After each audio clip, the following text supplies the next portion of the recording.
नमस्कार साथियों, स्वागत है आप सभी का हमारे YouTube channel education with Verma में। आज हम हिंदी के 30 महत्वपूर्ण प्रश्न लेकर चल रहे हैं। एग्जाम में बहुत ही ज़्यादा ट्रेंड होते हैं। चलिए वीडियो स्टार्ट करते हैं। हिंदी के जिन वर्णों का उच्चारण करते समय केवल श्वास का प्रयोग किया जाए उन वर्णों को क्या कहते हैं? अघोष, सघोष, अल्प प्राण या फिर महाप्राण। देखो, केवल श्वास का प्रयोग जिनमें होगा उन्हें कहेंगे हम अघोष। तो ऑप्शन नंबर जो ए हो जाएगा साथियों क्वेश्चन का, वो सही जवाब हो जाएगा ऑप्शन नंबर ए। अगला प्रश्न देखते हैं, क्वेश्चन नंबर 2। या, रा, ला, वा व्यंजनों को क्या कहते हैं? देखो, बात कर लेंगे। पहला ऑप्शन दिया हुआ है स्पर्शी व्यंजन। तो स्पर्शी व्यंजन कितने होते हैं? 25 होते हैं। कितने साथी होते हैं? 25। यानी का से लगाकर और माँ तक के जितने भी वर्ण आते हैं उन्हें हम क्या कहते हैं? स्पर्शी व्यंजन कहते हैं। अब अंत्यस्थ व्यंजन देख लेते हैं और ऊष्म व्यंजन देख लेते हैं। तो कोई अंत्यस्थ व्यंजन होते हैं हमारे कौन से? या, रा, ला और वा, जो क्वेश्चन में दिया हुआ है। बात करेंगे ऊष्म व्यंजन। तो ऊष्म व्यंजन क्या होते हैं हमारे? सा यानी तीनों सा और हा, ये तीनों सा हो जाएंगे। खा, सा और सा और हा, ये हमारे क्या हो जाते हैं? इनको हम बोलते हैं ऊष्म व्यंजन। और या, रा, ला हो जाएंगे हमारे अंत्यस्थ व्यंजन। और स्पर्शी व्यंजन का से लगाकर और माँ तक क्या हो जाते हैं? हमारे स्पर्शी व्यंजन हो जाते हैं। 25 पॉइंट क्लियर हुआ। अगला प्रश्न देखते हैं। तो यहाँ पर ऑप्शन नंबर जो हो जाएगा हमारा कौन सा? बी ऑप्शन हो जाएगा क्वेश्चन का सही जवाब, ऑप्शन नंबर बी, अंत्यस्थ व्यंजन। अगला प्रश्न देखते हैं, प्रश्न नंबर 3। भाषा की सबसे छोटी इकाई है, क्या हो जाएगा? स्वर, व्यंजन, वर्ण या फिर शब्द। ऑप्शन नंबर जो सी हो जाएगा साथियों क्वेश्चन का, वो सही जवाब हो जाएगा, यानी वर्ण। क्या हो जाएगी? भाषा की सबसे छोटी इकाई क्या होती है? वर्ण होती है। तो ऑप्शन नंबर जो सी हो जाएगा प्रश्न का सही जवाब हो जाएगा, ऑप्शन नंबर सी। अगला प्रश्न देखते हैं, प्रश्न नंबर 4। वे ध्वनियाँ जो स्वतंत्र रूप से बोली जाती हैं क्या कहते हैं? स्वर, व्यंजन, शब्द या फिर वाक्य। देखो, स्वतंत्र रूप से बोली जाने वाली जो ध्वनियाँ होती हैं उन्हें हम कहते हैं स्वर। क्या कहते हैं? स्वर। ऑप्शन नंबर जो ए हो जाएगा साथियों क्या हो जाएगा? प्रश्न का सही जवाब हो जाएगा। अब बात कर लेते हैं स्वर होते कितने। तो हिंदी में स्वर कितने होते हैं? 11 होते हैं। कितने? 11। और बात कर लेते हैं व्यंजन। व्यंजन के क्या होते हैं? वे ध्वनियाँ जो स्वरों की सहायता से बोली जाती हैं उन्हें हम क्या कहते हैं? व्यंजन कहते हैं। और व्यंजनों की संख्या कितनी होती है? 33 होती है, 33। पॉइंट क्लियर हुआ। अगला प्रश्न देख लेते हैं, प्रश्न नंबर 5। आधा का और खा यानी सा मिलकर क्या बनेगा? कच्छ, छा या फिर क्रस या फिर क्रस। देखो, बात करेंगे आधा का और सा मिलकर क्या बनता है? छा बनता है। तो ऑप्शन नंबर जो बी हो जाएगा साथियों, वो प्रश्न का सही जवाब हो जाएगा छा से छतरी, यानी संयुक्त अक्षर होते हैं कौन से? छा, त्रा और ज्ञा, ये हमारे क्या होते हैं? संयुक्त अक्षर होते हैं। अगला प्रश्न देखते हैं। यहाँ पर ऑप्शन नंबर जो बी हो जाएगा साथियों, प्रश्न का सही जवाब हो जाएगा ऑप्शन नंबर बी। अगला प्रश्न देखते हैं, प्रश्न नंबर 6। व्यंजनों की संख्या कितनी है? अभी हमने बताया व्यंजन कितने होते हैं? 33 होते हैं। तो ऑप्शन नंबर जो बी हो जाएगा साथियों, ऑप्शन नंबर जो सी हो जाएगा वो प्रश्न का सही जवाब हो जाएगा ऑप्शन नंबर सी। अगला प्रश्न देख लेते हैं, प्रश्न नंबर 7। अयोगवा कहा जाता है विसर्ग को, महाप्राण को, संयुक्त व्यंजन को या फिर अल्प प्राण को। देखो, अयोगवा जो होते हैं हमारे अंक और आह को क्या कहा जाता है? अयोगवा कहा जाता है। किसको? अंक और आह को। तो ये साथियों इसमें ऑप्शन नंबर जो ए दिया हुआ है विसर्ग, यानी विसर्ग किस में आ जाएगा? आहा में आ जाएगा। तो इसे हम क्या कहेंगे? अयोगवा कहेंगे। तो ऑप्शन नंबर जो ए हो जाएगा प्रश्न का, वो सही जवाब हो जाएगा ऑप्शन नंबर ए। क्या हो जाएगा? ऑप्शन नंबर ए, विसर्ग को। किसको? विसर्ग को। ऑप्शन नंबर जो ए हो जाएगा वो प्रश्न का सही जवाब हो जाएगा। अगला प्रश्न देख लेते हैं, प्रश्न नंबर 8। अनुनासिक व्यंजन कौन कौन से होते हैं? देखो, अनुनासिक व्यंजन पूछ रहा है तो वर्ग के प्रथम अक्षर, वर्ग का तृतीय अक्षर, वर्ग का चौथा अक्षर या फिर वर्ग का पंचमा अक्षर। देखो, अंगा। देखो, अनुनासिक कौन कौन से होते हैं?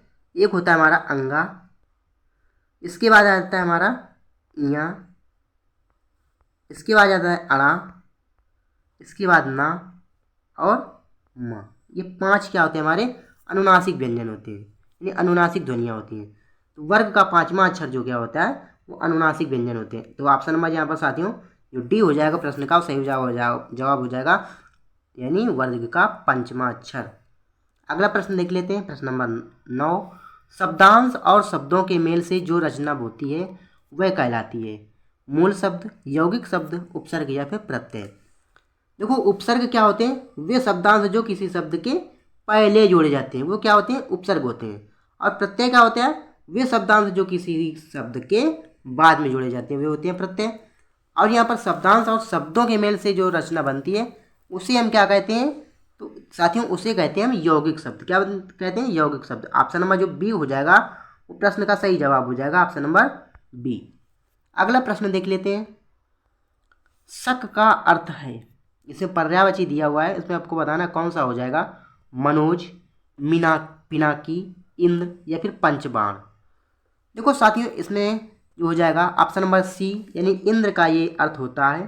किसका? शक मीन्स इंद्र का हो जाएगा पर्यायवाची। तो ऑप्शन नंबर जो सी हो जाएगा वो प्रश्न का सही जवाब हो जाएगा। अगला प्रश्न देख लेते हैं।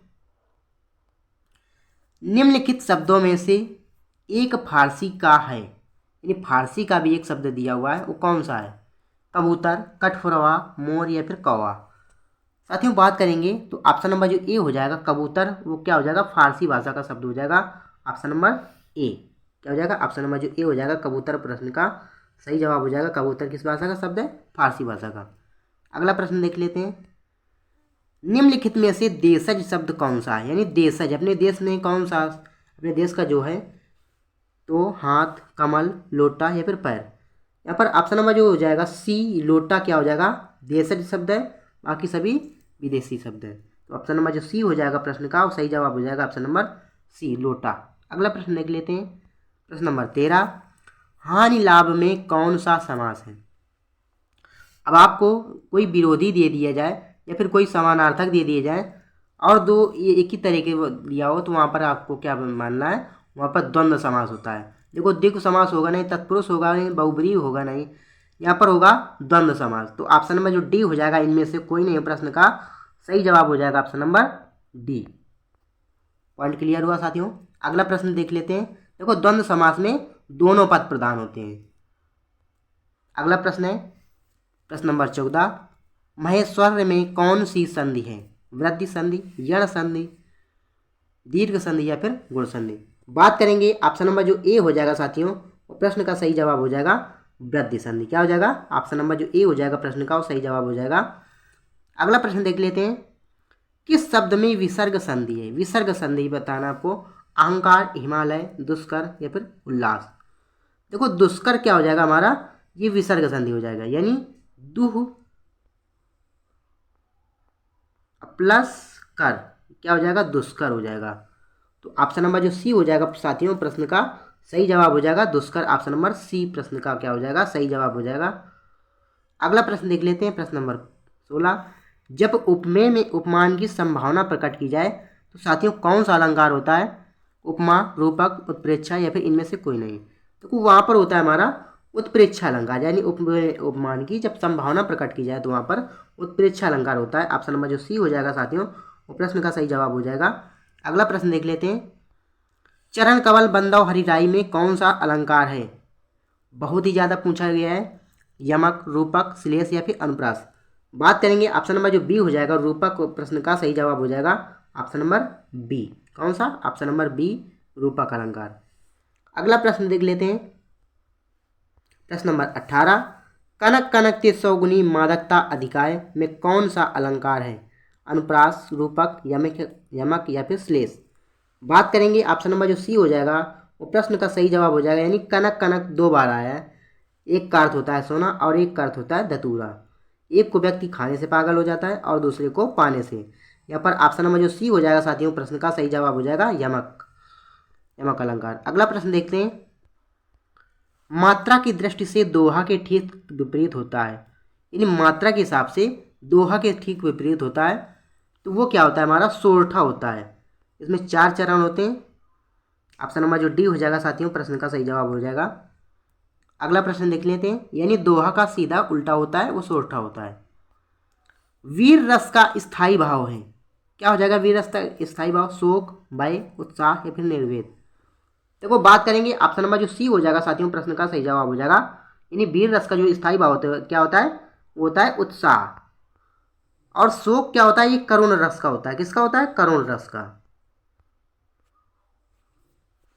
अगला प्रश्न देखते हैं, कौन सी वर्तनी ठीक है? आपको बताना है, इसमें लिखा हुआ है रचयिता, लिखा हुआ है रचयिता, रचयिता या फिर रचयिता। देखो ऑप्शन नंबर यहाँ पर सी जो दिया हुआ है वो सही दिया हुआ है, यानी रचयिता होता है, तो ऑप्शन नंबर जो सी हो जाएगा प्रश्न का वो सही जवाब हो जाएगा। ठीक जिसकी ठीक वर्तनी है तो ऑप्शन नंबर सी होगा। अगला प्रश्न देखते हैं, उच्चारण शब्द में उपसर्ग है, यानी उच्चारण शब्द बनता है किस किस से बनता है? उत प्लस चारण। क्या बनता है? उत प्लस चारण, क्या हो जाता है? उच्चारण। तो यहाँ पर बात करेंगे ऑप्शन नंबर जो सी दिया हुआ साथियों प्रश्न का सही जवाब हो जाएगा ऑप्शन नंबर सी, उत प्लस चारण हो जाएगा, तो उत उपसर्ग हो जाएगा। अगला प्रश्न देख लेते हैं, प्रश्न नंबर 23, ई प्रत्यय किस शब्द में नहीं है? यानी जिस शब्द में नहीं है उसको आपको बताना है, तेली, चमेली, माली या फिर अलबेली।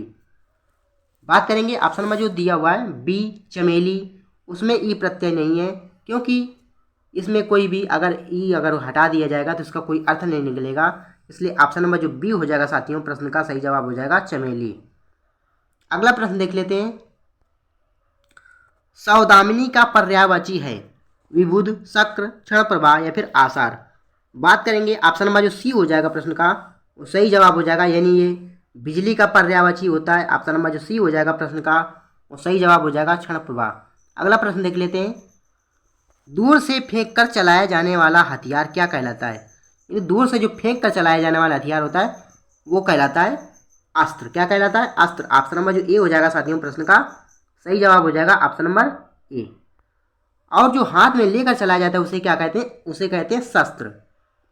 अगला प्रश्न देखते हैं, प्रश्न नंबर 26, अंधे की लकड़ी से तात्पर्य है बैसाखी का सहारा, अंधे की विशेष छड़ी, कुमार्ग पर चलना या फिर एक ही सहारा। यानी अंधे की लकड़ी का अर्थ होता है मात्र एक सहारा, तो ऑप्शन नंबर जो डी हो जाएगा साथियों प्रश्न का वो सही जवाब हो जाएगा ऑप्शन नंबर डी। अगला प्रश्न देखते हैं, उत्साह शब्द का विशेषण है, इन उत्साह शब्द से अगर कोई विशेषण बनाया जाएगा तो कौन सा बन सकता है? देखो यहाँ पर ऑप्शन नंबर जो साथियों बी दिया हुआ है प्रश्न का वो सही जवाब हो जाएगा क्या? उत्साहित। ऑप्शन नंबर जो बी हो जाएगा प्रश्न का वो सही जवाब हो जाएगा। अगला प्रश्न देख लेते हैं, मैला आंचल उपन्यास के लेखक हैं, बहुत ही महत्वपूर्ण प्रश्न है, रामचंद्र शुक्ल, फणीश्वर नाथ रेणु, महावीर प्रसाद द्विवेदी या फिर महादेवी वर्मा। बात करेंगे यामा किसकी रचना है, कमेंट करके बताइएगा। देखो यहाँ पर ऑप्शन नंबर जो बी हो जाएगा साथियों वो प्रश्न का सही जवाब हो जाएगा फणीश्वर नाथ रेणु। ऑप्शन नंबर जो बी हो जाएगा प्रश्न का क्या हो जाएगा साथियों?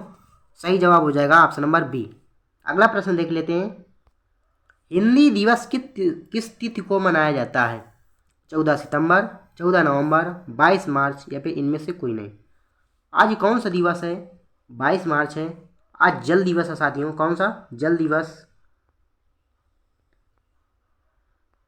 इसके बाद 14 नवंबर दिया हुआ है, 14 नवंबर को क्या मनाया जाता है? बाल दिवस मनाया जाता है। और 14 सितंबर को मनाया जाता है विश्व हिंदी दिवस। तो ऑप्शन नंबर जो अभी हिंदी दिवस मनाया जाता है तो ऑप्शन नंबर जो साथियों हो जाएगा कौन सा? ऑप्शन नंबर जो ए हो जाएगा प्रश्न का वो सही जवाब हो जाएगा 14 सितंबर, ऑप्शन नंबर ए।